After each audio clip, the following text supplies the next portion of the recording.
राजमहल में एक भव्य उत्सव का आयोजन था। रंग बिरंगी रोशनियां, मिठाइयों की खुशबू और संगीत की मधुर धुन चारों ओर गूंज रही थी। राजा वीरेंद्र पहली बार उस सभा में युवती प्रेमा को देखा।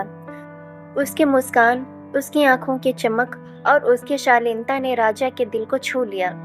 प्रेमा गांव की एक सुंदर बुद्धिमान लड़की थी जो राज्य में शिक्षा लेने आई थी। उसने राजा को पहली बार देखा और उसकी आंखों में एक अजीब सी गर्माहट महसूस हुई।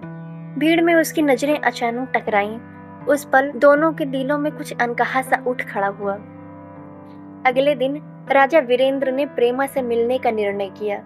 महल के बगीचे में वह उसे देखकर मुस्कुराया। प्रेमा, क्या आपको महल का भ्रमण करना पसंद होगा? राजा ने शालीनता से पूछा। प्रेमा ने हल्की मुस्कान के साथ कहा, धन्यवाद महाराज, मैं यह अवसर जरूर स्वीकार करूंगी। बगीचे की हरियाली और फूलों की खुशबू के बीच दोनों ने पहली बार लंबी बातचीत की। उनकी बातें इतनी सहज और आकर्षक थीं कि समय का पता ही नहीं चला। कुछ हफ्तों बाद राजा और प्रेमा के बीच दोस्ती गहरी होने लगी। राजा अक्सर प्रेमा की राय पूछता और प्रेमा भी उसके विचारों को समझने लगी। एक शाम चांदनी रात में बगीचे में अकेले बैठे राजा ने कहा, प्रेमा, मेरे लिए आप केवल शिक्षक नहीं बल्कि मेरे दिल की आवाज भी बन गई हैं। प्रेमा ने शर्माते हुए कहा, महाराज, मैं भी आपकी उपस्थिति में कुछ अलग महसूस करती हूँ। लगता है कि हमारा रिश्ता सामान्य नहीं है। और इसी रात दोनों के दिलों में पहली बार प्रेम की चिंगारी जगी। लेकिन महल के कुछ दरबारी इस नए रिश्ते से खुश नहीं थे। उन्हें लगा कि प्रेमा एक आम लड़की है और राजा के लिए उपयुक्त नहीं है। राजा वीरेंद्र ने तय किया कि वह अपने प्यार को किसी भी परिस्थिति में जीतने नहीं देगा। उसने प्रेमा से कहा, हमारे प्यार को कोई रोक नहीं सकता। मैं तुम्हारे साथ हर कठिनाई का सामना करूंगा। प्रेमा ने भी विश्वास जताया, मैं आपके साथ हूँ, हर परिस्थिति में खड़ी हूँ। एक रात राजा को एक गुप्त संदेश मिला, यदि तुम प्रेमा के साथ रहोगे तो तुम्हारे राज्य को खतरा है। राजा ने फिक्र के बावजूद अपनी प्रेमिका को महल से दूर नहीं रहने दिया।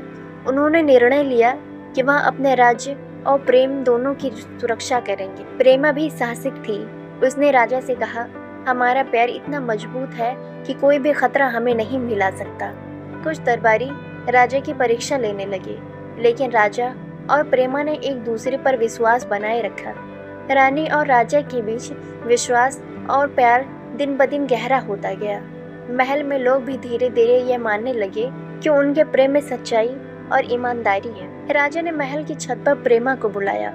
यहाँ चांदनी रात में राजा ने कहा, प्रेमा, मैं तुमसे केवल दोस्ती नहीं चाहता, मैं तुमसे जीवन भर का साथ चाहता हूँ। क्या तुम मेरी रानी बनोगी? प्रेमा की आंखों में आंसू आ गए। उसने धीरे से कहा, वीरेंद्र, मैं हमेशा आपके साथ रहूंगी। मैं आपकी रानी बनना चाहती हूँ। राजा और प्रेमा का विवाह भव्यता से मनाया गया। पूरे राज्य में खुशियां फैल गईं। लोग उनके प्रेम और साहस की प्रशंसा करने लगे। महल में हर जगह फूलों की खुशबू और संगीत की मधुर धुन थी। राजा और रानी ने अपने जीवन की नई शुरुआत की, लेकिन जीवन हमेशा सरल नहीं होता। कुछ कठिनाइयां आईं, राज्य के मामले, बाहरी खतरे और पारिवारिक जिम्मेदारियां। लेकिन राजा और रानी ने हमेशा एक दूसरे का हाथ थामा। उनका प्रेम ही उन्हें हर मुश्किल से लड़ने की ताकत देता था। सालों बाद राजा और रानी महल के बालकनी में खड़े होकर अपने राज्य और जीवन को देख रहे थे। रानी ने कहा, वीरेंद्र, जीवन में बहुत कुछ बदल गया, लेकिन हमारा प्रेम हमेशा वैसा ही मजबूत रहा। राजा ने मुस्कुराते हुए कहा, सच में प्रेमा, सच्चा प्रेम हर चुनौती को जीत लेता है और हमारा प्रेम इस बात का प्रमाण है। और इस तरह राजा और रानी की प्रेम कहानी ने हर बाधा को पार करते हुए अमर प्रेम का उदाहरण बन गया। और इस तरह राजा वीरेंद्र और प्रेमा की प्रेम कहानी ने हर चुनौती और मुश्किल को पार किया। उनके विश्वास, समर्पण और सच्चे प्यार ने साबित कर दिया कि सच्चा प्रेम हर परिस्थिति में जीतता है। महल की भव्यता से कहीं अधिक सुंदर था उनका आपसी प्यार, जो समय के साथ और भी मजबूत हुआ। यही है सच्चा प्यार, यही है सच्ची कहानी। अगर आपको यह कहानी पसंद आई हो तो लाइक और शेयर करें और हमारे चैनल को सब्सक्राइब करना ना भूलें। अगली कहानी में फिर मिलेंगे एक नई सोच, एक नए रोमांच और भावनाओं के साथ।